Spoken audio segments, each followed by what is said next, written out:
Depression, তীব্র ও দীর্ঘস্থায়ী মন খারাপ, শক্তি হ্রাস ও দৈনন্দিন কাজে অনীহা।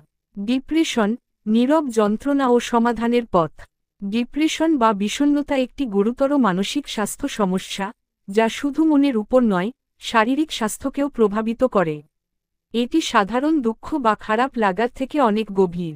লক্ষণগুলোর মধ্যে রয়েছে অবসাদ, আশাহীনতা, ঘুম ও অ্যাপেটাইট পরিবর্তন, আত্মবিশ্বাস কমে যাওয়া, মনোযোগ ও সিদ্ধান্ত নিতে সমস্যা, আত্মঘাতী চিন্তা।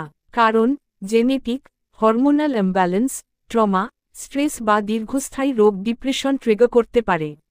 সমাধান, মনোবিদ বা পশুচিকিৎসক এর পরামর্শ নিন। নিয়মিত ব্যায়াম ও স্বাস্থ্যকর ডায়েট মানসিক স্থিতিশীলতা বাড়ায়। ক্লোজ ওয়ান্সের সাথে ফিলিংস শেয়ার করুন। মেডিটেশন ও কোয়ালিটি স্লিপ জরুরি। ডিপ্রেশন লজ্জা নয়, এটি একটি চিকিৎসাযোগ্য রোগ। সাহায্য নেওয়াই হল সাহসের প্রথম পদক্ষেপ। আরও গুরুত্বপূর্ণ টিপস পেতে লাইক, কমেন্ট, শেয়ার ও চ্যানেলটি সাবস্ক্রাইব করে সাথেই থাকুন। ধন্যবাদ।